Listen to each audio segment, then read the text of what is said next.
good to see everybody today. Welcome to If These Walls Could Talk. I am Wendy Stewart. And I am Tim Moss. All day long. Yes. How are you enjoying your holiday season so far, Tim? I'm doing good, but I have had it's been very stressful, even though I have not with the usual stuff. My internet went out last night. Oh. I have no internet. So we are doing this on my phone, which is amazing. Goodness. I mean, the technological advances. Yeah, it's amazing that we can do that. What's that?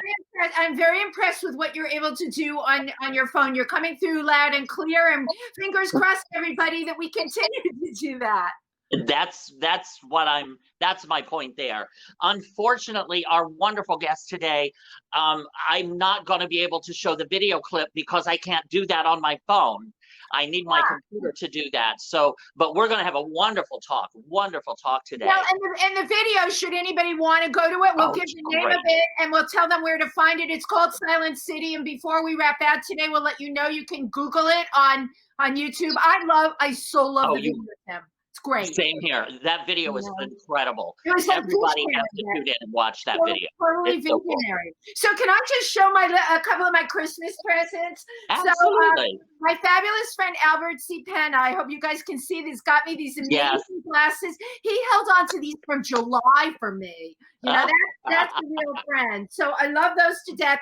And beautiful Nick Lyon. Look at my lapis bracelet trimmed. Love it. Silver. Gorgeous. A matching bling ring to go with yet another blue bracelet. I am beautiful in blue. Thank you, Nick Lyon. Thank you, Albert C. Penna. Mine is over my shoulder on the wall. Is the Nick Lyon had given me that. It's an ornament, this beautiful ornament, and I don't have a tree, so I just put it on the wall. But then I have a question for you, Tim.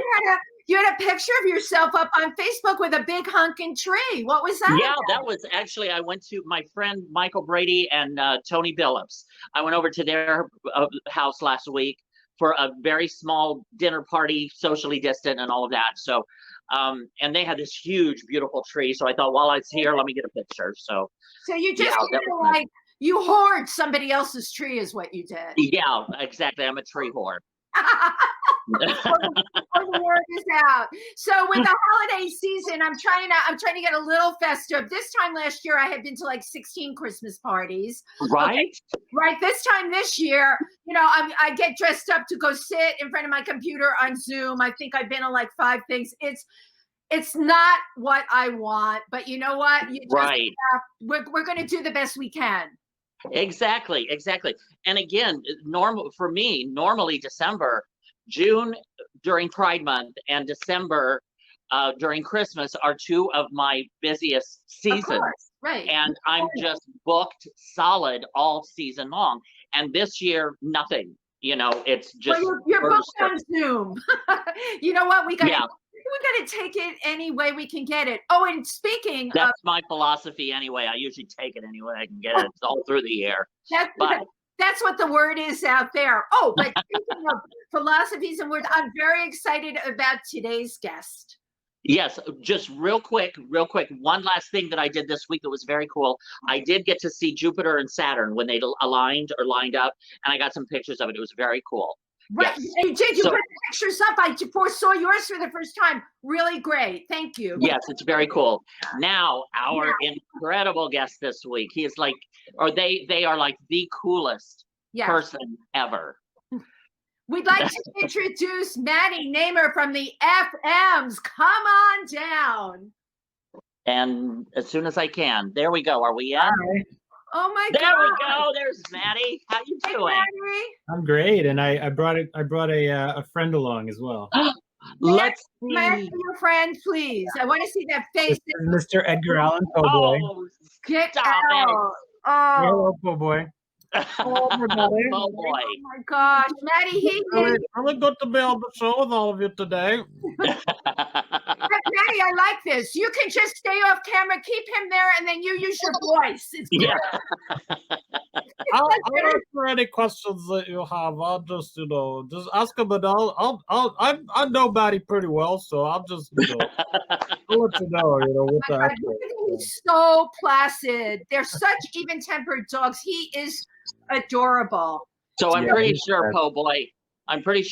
Maddie is a very tall guy, right? Yeah. From Maddie, from Po' Boy's perspective. Yeah.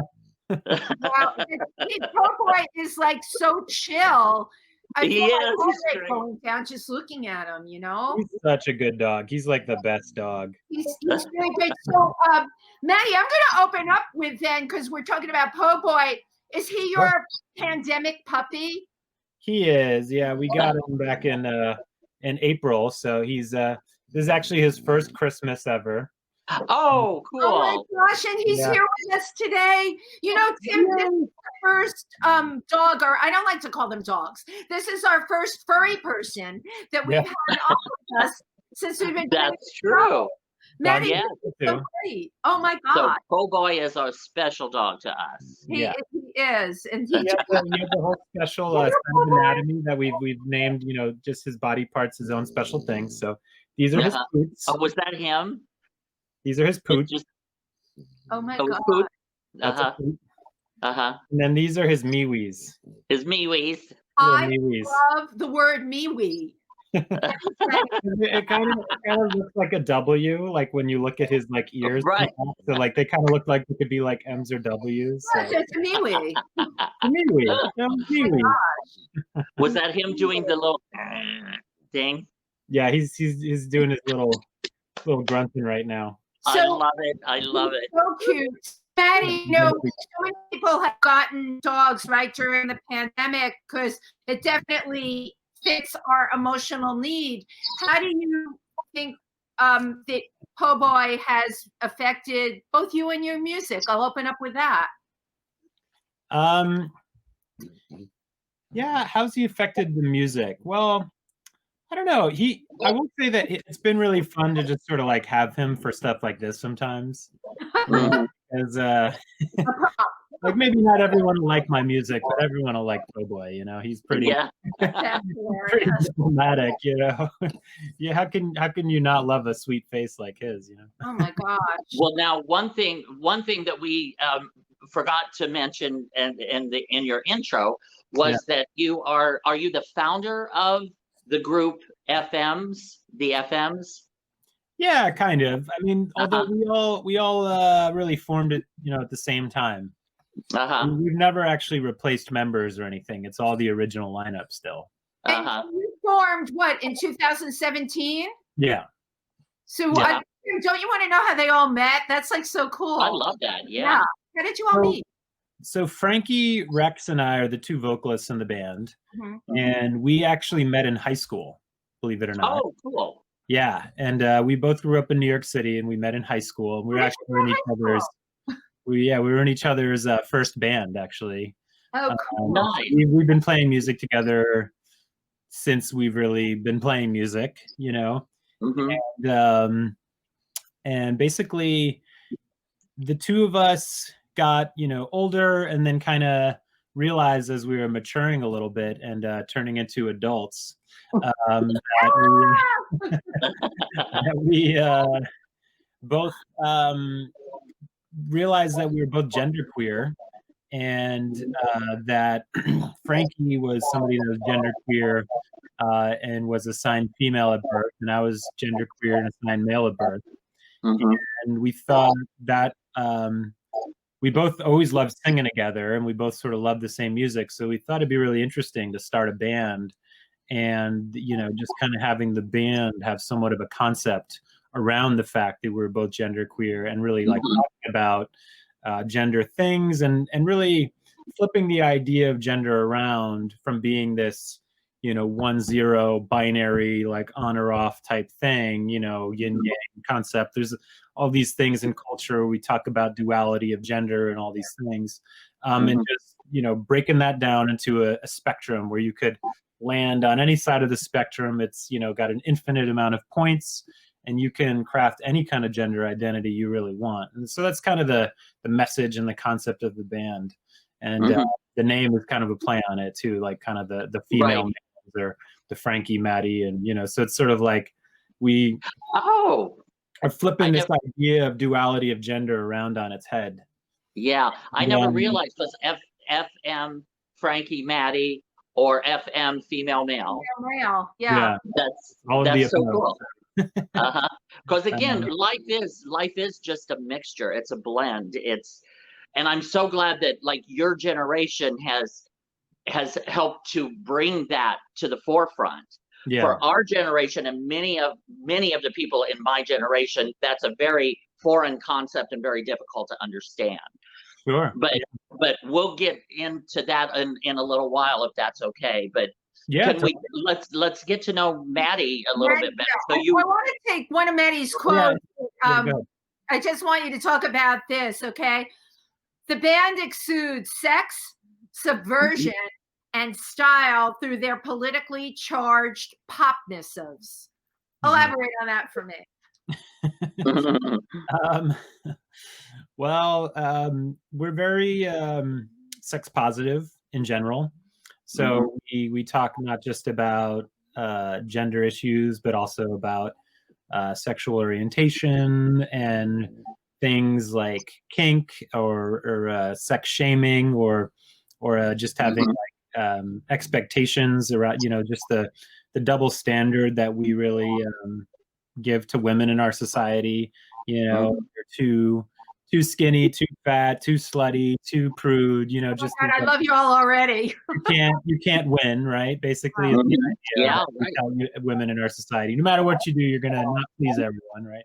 So, there's a lot of different concepts that we talk about, and not everything that we talk about in our lyrics is, related to sex or gender. I think that even though that's like a big part of who we are, and it's a big part of what we talk about in our lyrics a lot, I think as an artist, you kind of always want to strike a balance between sort of having a thing you're known for, but also not being too pigeonholed, in that thing. So it's also like a bit of a bummer to like have a formula that you feel like you have to create within, the boundaries of.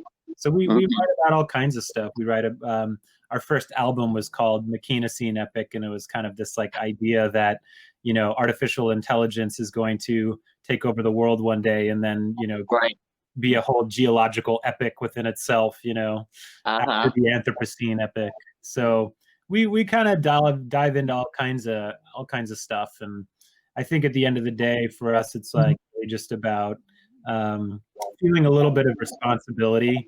If we have this soapbox, even if it's like a minor soapbox, to just spread a positive message, just have something that we're talking about that's meaningful when we have that opportunity. So wow, there was a lot in there. So pronounce that again for me of your first album. What was that called again?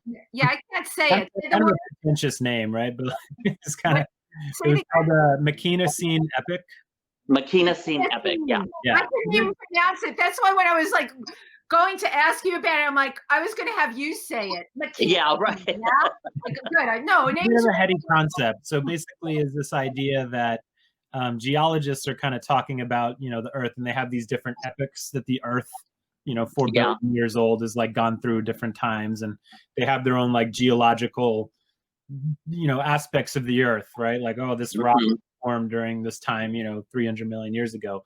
And so there's this concept now that people are talking about, that humans are having such a massive impact on the Earth right now, that they are they should be considered, or we should be considered, our own geological epic called the Anthropocene epic. And so we kind of like took that one step further and said, all right, well, sure, we have the Anthropocene epic, but then what about, in 10 years from now when machines take over the Earth? Then what's that epic called, right? So we named our first album Makina Scene Epic. That's great. I love that. That's where the word came from. Thank you for explaining that. We definitely love like sci-fi and thinking about the future quite a lot. And I think one of the things that's always fascinated me is societal upheavals, really just sort of points in time where there's been massive changes throughout society. And right. kind of both a history buff and a sci-fi buff. I kind of like to think about the past and the future and where, what it all means. And honestly, in my opinion, what we are experiencing right now with this reset It's because it's a global reboot that we're going through, where we have all had to be put on pause.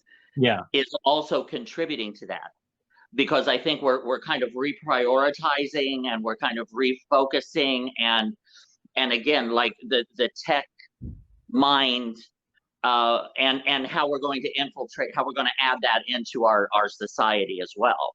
And this is kind of part of that awakening of our future, whatever that may be.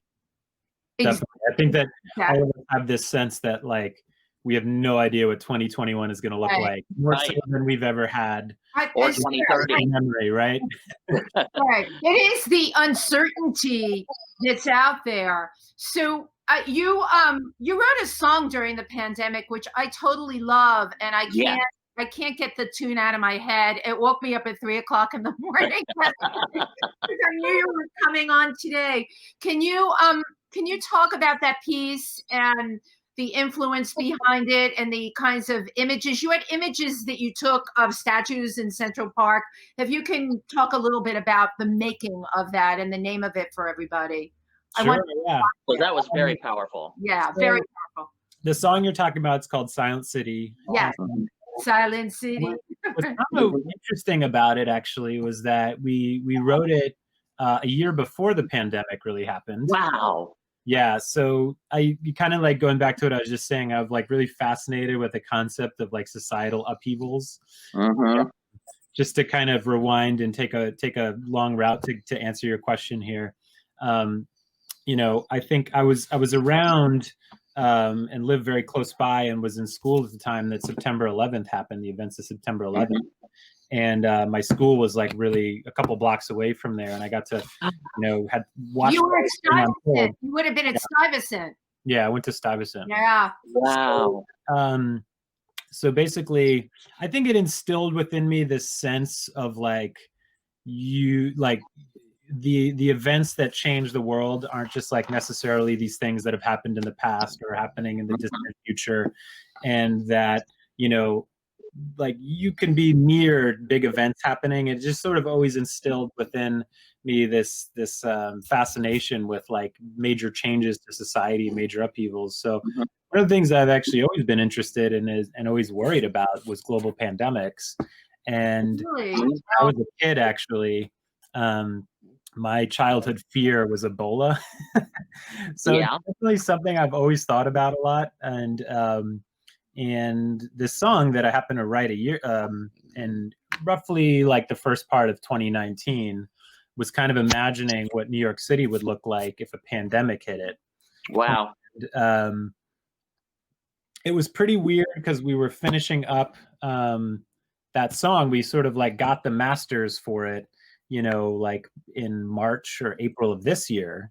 And we were kind of like, wow, well, this is weird, you know, and we should release this right away because this feels so, like, timely and relevant. Oh my God, yeah. And we went ahead and made a video, the video that you saw for it, during April in New York City, basically. And I actually wasn't in New York City during April, but we came up with this whole way to make this video in this socially distant way, and, like, did all these creative things. So cool. So kind of, like, don't know about behind the scenes, but like, we actually got a lot of our fans. We kind of crowdsourced footage from in and around New York City of, like, big empty streets and, like, you know, that stay safe sign that you see in the video. So, like, just, like, and, you know, all these things. We actually had a lot of different people contribute little clips and things that we were able to add for that. And then that's such a great idea because you get other perspectives in the video. And it was nice because then we got, like, multiple people to contribute. And one other little fun thing about that video too, my partner actually had this wonderful idea to take. We bought an RC car because we also had a Greyhound, and we thought, like, it'd be fun for the Greyhound to chase around the RC car. So we bought this RC car, and we got a GoPro. We like already had a GoPro, and so we attached a GoPro to the RC car, and she chased me around with the GoPro and like put it on slow-mo. So like all those shots of me getting chased by like this ominous camera kind of thing is like actually like an RC car with a GoPro attached to it. Oh my God. Oh my God, I love this backstory. I had no idea, but now I can see it. That's great. It came out looking really professional, which is really funny because we were just like, we don't really have much of a film background. We weren't really any like filmmakers around that we could like work with in a not socially distant way. So we kind of love that. I love that. But it ended up looking super professional. Like we had like a steady cam or something crazy like doing this. But I love that. That is true creativity is envisioning an idea, coming up with an idea and just doing it and seeing how it comes out. And it came out great. I have to tell you, when I saw I have to show you guys because Po Boy is now taking a little nap on my. Oh, what an angel! But see now, one of the things when I was watching the video, this is interesting because I thought to myself, God, they really put. I had no idea the backstory, and I said this must have cost them quite a bit. Yeah. Based on the perspective, the way it was shot, the locations, and the quality of the shooting. So you're blowing me away here, telling me how this was made. And this is such an inspiration, right? To people that are just bursting with creativity. Get out there, just do it. Absolutely. Do it. Now, see, this is the part of the show where normally I would show the video. I have no internet today. I cannot use my computer. I'm on my phone, which I cannot show the video. So please tell everybody the name of the video and how they can see it. Right. The name of the video is Silent City, and it's on YouTube. So you can actually see that video and all of our other music videos on our YouTube page, which is pretty simply just youtube.com/thefms. So if you type that link in your browser, you find it. And the video that we're talking about, this one is called Silent City. So I think if you Google BFMs Silent City, you'd find it. Okay. Yeah. Oh, great. And you can also, while you're there, check out other stuff. So. Oh, and Maddie, my apologies. I'm sorry I can't show it here because I was so looking forward to sharing that. It's such a cool video. Po Boy napping and sing the intermission song in the meantime. There we go. Let's all go to the concession stand.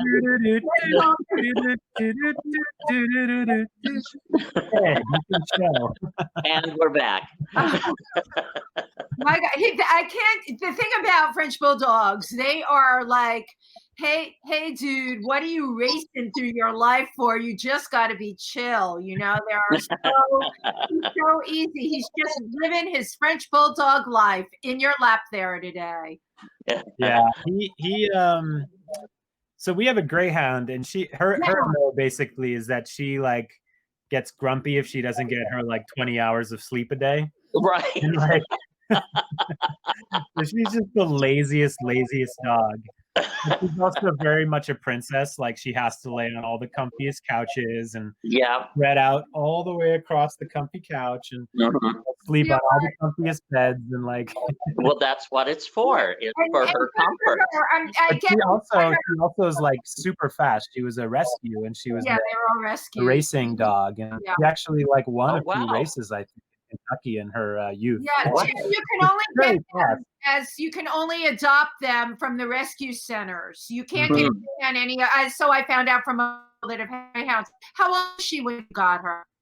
Yeah, but we like our dogs make a really funny pair.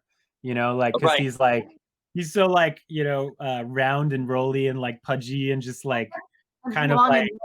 You know, just like they're both super goofy, but like in opposite ways. Like she's like super lanky.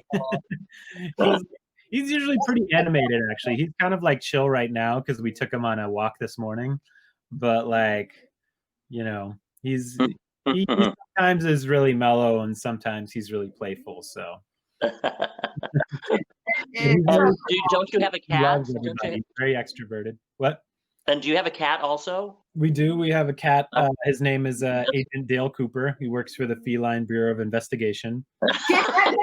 Oh my God.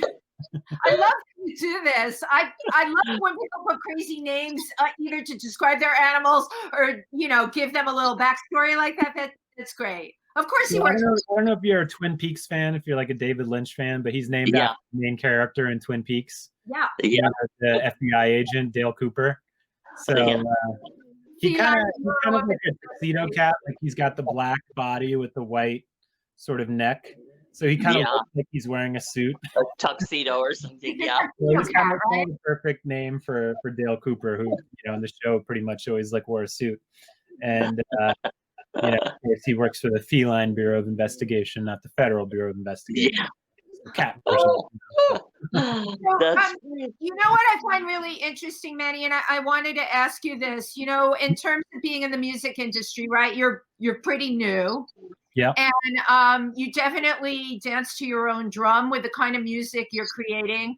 I wanted to talk to you a little bit about some of the influences that you've had from the past. When Tim and I listened to your music, right? Yeah.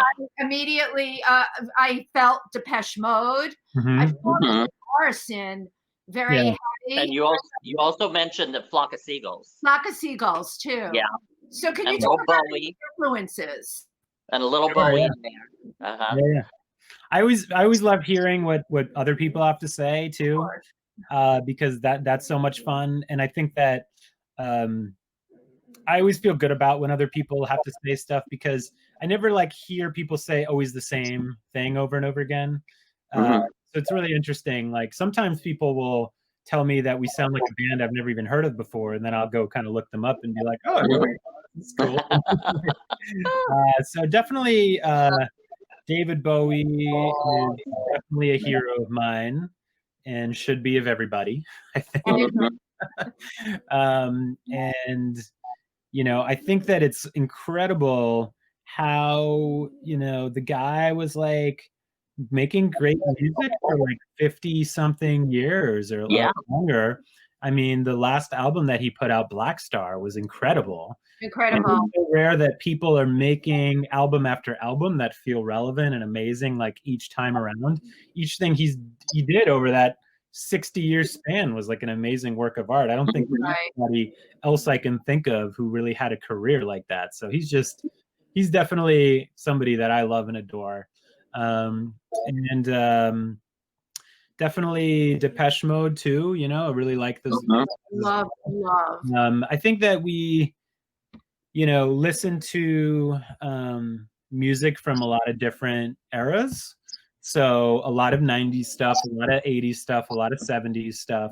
So it doesn't like feel, you know, like, oh, it's 80s revival or something. Like it has like elements of new wave and 80s, and I love analog synths. So it's gonna have a bit of an 80s flavor whenever you like have an analog synth in the mix usually. Yeah. You know, so but as far as like other influences, you know, I sort of love trying to tell people like new influences every time I get asked the question. And you know, definitely I think that some of the newer ones that I've really been listening to a lot are some artists called there's an artist called Mitski that I've been listening to a lot lately. She's pretty cool. You know, kind of Trent Mahler is this Danish producer I've been listening to a lot. Sharon Van Etten is a really cool artist that I really liked the last album that she put out. And then this other artist, Angel Olsen. I kind of, TV on the Radio is another cool group. I kind of sometimes have been actually, with more like modern stuff, have been following more the producers sometimes and the artists. Interesting. So, like I've noticed that this guy, John Congleton, has produced a lot of the music that I've really enjoyed that's been coming out lately. Oh, that's interesting. Yeah, so like he's done like Saint Vincent and Angel Olsen and who's the other one I just said? Sharon Van Etten. He did like all of those albums. And then Trent Mahler is also just somebody that I got a lot of production influence from. I think that the whole concept that I think as a conceptual artist, I've always really appreciated Marilyn Manson. I think that like I wouldn't say that I've been like as influenced musically by him, but I think that what's so interesting about him is he just had this very strong concept that had such a relevant place in society. Absolutely. I really thought that was cool and unique about how he really just, you know, became this kind of like pinata. Oh, I love it. Love it. Pinata. For like all of the, you know, right-wing aggressive energy of the 90s, you know. People were blaming him for Columbine and all this stuff at the time, and he really was very rightfully like, I don't know, why don't you look to yourselves and blame your own society for all your for your crap instead of me? I'm just, you know, I'm just a mirror, basically. I'm just reflecting the ugliest parts of you back into yourself. So or just stay in your damn lane. Yeah, I like that, Tim. Your own way. I could, you know, I could go on for days telling you cool artists, and I usually like to, you know, talk about the ones that are like a little more obscure, because I feel like it's always nice to kind of like let people know about those artists more so than like the, you know, Nine Inch Nails has been like a big influence on me too, but everyone knows who they are, right? They were kind of just have this undeniable influence over like any kind of electronic music, I think, that came out after the 90s, you know, especially anything that was like electronic and a bit rock or electronic and a bit edgy, you know, just you'll see little clues of Nine Inch Nails in it everywhere, right? So, but you do a wonderful fusion or blend of many different styles, definitely. That's now, I think, the aim. I've always really liked music that was like that. You know, I've never appreciated music that felt derivative. Like, even if it was really good, I was like, well, but it just kind of sounds like a version of Queens of the Stone Age or something, and really like Queens of the Stone Age, and I like this music, but it just feels like they're not doing new things, you know, this thing or whatever. Like, just as an example, right? So like, I just that's something I've always appreciated with other bands. I'm curious, when you were a kid, did any of this musical ability show up? Like, if I were to talk to your parents, what would they say you were like musically as a kid? I didn't it's interesting. I wasn't super musical as a kid. I did like, probably the extent of it was I took piano lessons and stuff when I was like 6 or 7. It's so amazing to me. I think that like the one thing that maybe my parents would like tell you about my musically as a kid is that I did like write a song when I was like 6 or 7. You know, and I think that maybe that was really interesting, because I didn't like ever have much piano skill or anything, but I still like had this thing within me that was like, I'm gonna make one myself, you know. And I think that maybe that's like a big part of the sort of personality type or something. I don't know, but I was really when I started really getting into music was when I was like 13 or 14, and I think that for me, you know, up until that point, I think I always felt like more or less pretty normal up until the point that I hit puberty. I came from like a good family, you know, got a good education, you know, had a lot of privilege growing up. And, you know, my parents were always together. I had like a wonderful younger brother. But when I hit puberty, I realized I was like that I was different, that I was alternative. You know, like the moment I really hit puberty, I realized that sexually there was something very different about me. And I didn't like even really comprehend until later in life that like, oh, there's like a whole world of people that feel like they deviate from the sexual norm, you know, whether it's, you know, sexual orientation, like who you're attracted to, or gender orientation, like what your own personal gender identity feels like to you, or even the type of, you know, sexual things I was interested in. You know, I've always been a very kinky person. So I think that was kind of the point that I realized that there was something very different about me. And so I kind of always had these like two parts to my life. You know, I kind of was actually a pretty athletic like kid, like an athletic boy. And I was always really tall from like an early age. So I I sort of had like in one sense within me this like archetype of the kind of like alpha male growing up a little bit, you know, like the tall, you know, white kid or whatever, you know, white boy, and then sort of realized that I was actually like very deviant in a sense. And music to me was like the way that I kind of made sense of all that, that I kind of was able to find this thing that I was able to express myself in. And it really kind of saved me in a sense, you know, in terms of like like as I was coming of age, like it really saved me in the sense of making sense of it all. Yeah. Well, you're watching These Walls Could Talk with Wendy Stewart and Tim Moss, and our guest today is the incredible Maddie Namer of the FMs. So be sure to check them out.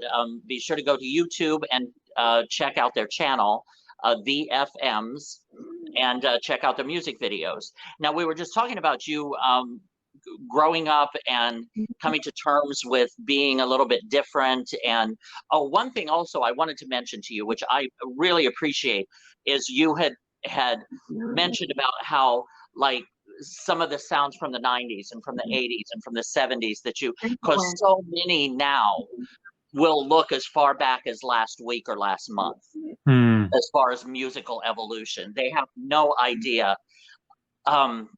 So many in our society is like, now, what's now, rather than actually look at the evolution and create your own from that, which I really appreciate. I really like that.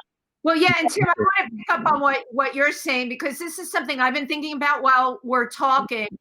You know, you're obviously well on your way to the road to success, right? How do you hang on to like who you are, what you're about, and keep it from, you know, veering off on that all too often commercial path, the pressure of that, because that's, as we all know, that's definitely out there. We've seen so many artists that have had to do that. Listen, you know, you want to talk about David Bowie. He was so successful for so long, but I remember there were albums that he put out that he was attacked for, that, you know, were to this, to that, but he kept his eye on the prize the entire time, much like the great bad albums, much like they're all amazing. right, they're all amazing. So how do you retain who the FMs are through all of this as you emerge? Yeah, the authenticity. How do you protect it? Yeah. I mean, I think that at the end of the day, it's sort of, if you're not going to be proud of the stuff you're putting out, like, why would you even bother? Why bother? You know, like, why? And I think too that I also believe that people see through BS like pretty easily.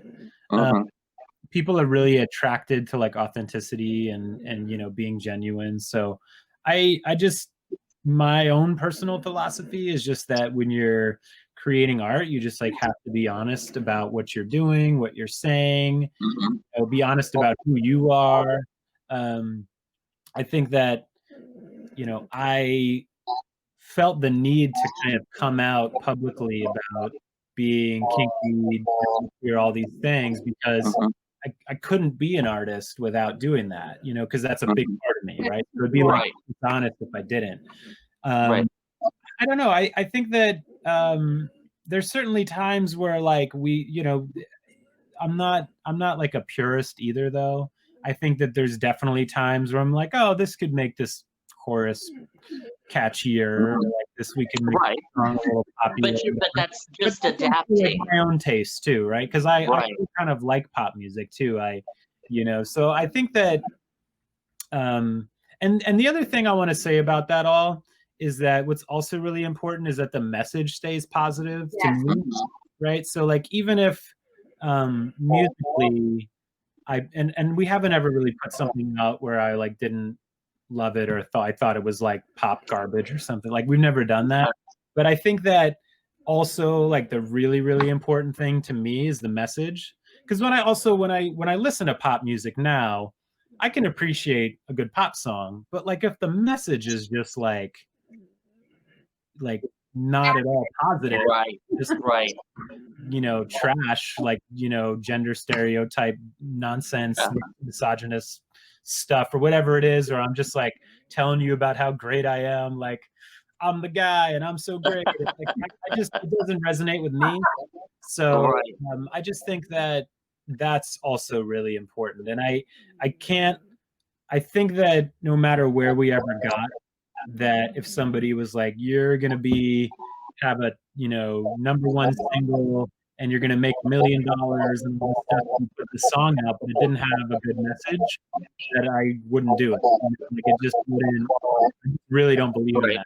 So I don't think that we're the most principled people ever, like, but you have to have standards, right? Yeah. Now we're running out of time, unfortunately. But and one thing I wanted to touch on while I've got you here, and it's something that I'm sure we could talk about for hours. And this has to do with authenticity of the self.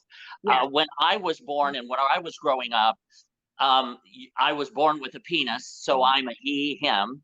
Yep. And if you're born with vagina, then you're a she, her, and you play with dolls, and the boys have to play with baseballs and football and stuff. And you've never really identified as cisgender, right? And your pronouns are they and them. You want to be called they and them. Yeah. And to a lot of people in my generation, that's a whole new concept, and it's kind of hard to get our minds around. Sure. I love this generation that is coming on that is totally gender fluid, because it's not black and white like that. Well, it's not so polarizing either. The thing about, gender fluid and I work with an LGBTQ, and I struggle with this all the time, Tim and Maddie, those letters. I understand the reason for those letters, but I also watch a lot of my older G's not understanding the T's. Right. I watch my T's not understanding drag or why people do it, and I feel some days I just want to take all those letters and just chuck them out the window. Yeah. Right. I hear you. Well, I think that, it's everyone has feel differently about this kind of thing, right? Right. And we're definitely like of an era now where there's like 10 times the amount of terminology than there was, 30 years ago or whatever, to describe all these things. And in a way, I think that's nice. And I also think that, we don't all need to feel like this obligation to like, be super all up in all the terminology. Just personally, I don't feel like that's what's as important. I feel like what's important is just to recognize that like everybody can be different, right? That it's like you can't just group like every person who's not, cisgender and heterosexual into one bucket, right? Which is kind of what we used to do, right? Like maybe when you were growing up, there wasn't like trans or gay or all this stuff. You were just not straight, right? It was just not, you weren't normal, like, so like it's nice that we're kind of recognizing now that there are actually a lot of differences amongst people in that group. And at the end of the day, I think that all these terms and even the pronouns, it's just like people, using the names that feel like most appropriate to them, right? So like a pronoun, the way that I look at it, it's just, pronoun, like it's just replacing your own name, right? So when you're talking about it in speech, you could literally use my name anytime you would say they or them, saying like Maddie went to the store, they went to the store. So it's like kind of like I'm in a way telling you like, all right, well, if you want to use a pronoun instead of like what my name is, this is what. So I think that to a certain extent, like on a very base level, like we all choose what to call ourselves, right?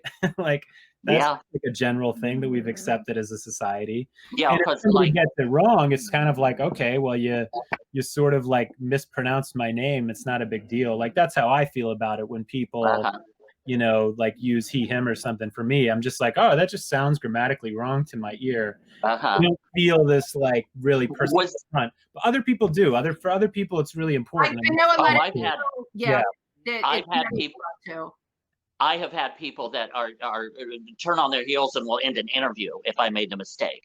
You know, I mean, and But again, it's all an educational process. Right, exactly. It's a matter of educating the masses and educating people outside of one sphere.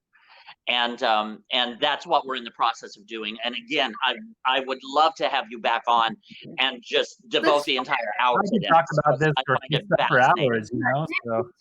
Yeah, but was there a time in your life where it just clicked? You were like, no, I am not him or her, I'm they. And where did that come from? I think it was somewhat of a decision, you know, because again, right, it's like just about deciding what you want people to call you. So yes, I do believe that I was always gender queer, in the sense that like I always felt a little gender alternative, right? Like I didn't feel like I fit within the binary framework of gender. From the moment of puberty, I started like having, you know, sexual fantasies as you know, imagining myself being a woman and stuff. So it's always like been a part of me, but really only up until a few years ago did I decide that, you know what, hey, this they them thing, it feels like the right fit to me. And it was something I thought about for a couple of years before I started using that terminology. I haven't been using it very long, actually. I've sort of only been using they them pronouns for a couple of years now. Yeah, I think that was sort of my own journey with it. I think that, you know, sometimes to me, actually, like that, I also identify as polyamorous and as kinky. And I think those definitions to me like feel as important as my binary, you know, identity. So, to me, it's just another aspect of my personality. And I think other people, you know, it's just so important. Like to them, it's such a massive part of who they are, and that's great too. You know, right? Because we need to have you back and talk about gender, talk about sexuality, talk about all of that in addition to your music when I can play your video. Maddie Namer, thank you so very much for coming on to If These Walls Could Talk. Thank you so much for having me. Maddie, goodbye to Po Boy real quick too. How can people find out more about the FMs? Hey, Po Boy. Hey, Po Boy. Po Boy's snoring, as a matter of fact. Maddie, how do we find out more about the FMs? Can you give us your social media handles, please? Sure. Instagram, we're on Instagram. Our handle is @the_FM. So follow us on Instagram if you get a chance. We're on Facebook. We have a Facebook page. It's the link is facebook.com/thefmsmusic. The FM's music, okay. And we just made a TikTok profile, and then we're on Spotify and all the other, you know, music platforms. And I would just say that, like, to anybody that's tuning in, you know, it just makes such a big difference for us that people like go and even just take like 5 minutes to check us out. I mean, it means the world to us, really. You know, we put so much time and energy and love into this whole thing that it sometimes feels very unrewarding, but it feels rewarding when people then go do that, you know? So, yeah, absolutely. Just highly encourage everyone to do it. It really just makes us so happy. We are there 100% with you. Yes, so everybody please go to your social media, look up the FMs, and like them and follow them. Absolutely. Thanks so much for having me on. This was so fun. Thank you. I love it. This is so great. You're talking snoring. I hear snoring. I love it. He's a big snorer. All right. Well, from If These Walls Could Talk, this is Tim Moss. And Wendy Stewart. And our guest, Maddie Namer. We thank you for tuning in. Thank you so much. Happy holidays, everybody. See you next week.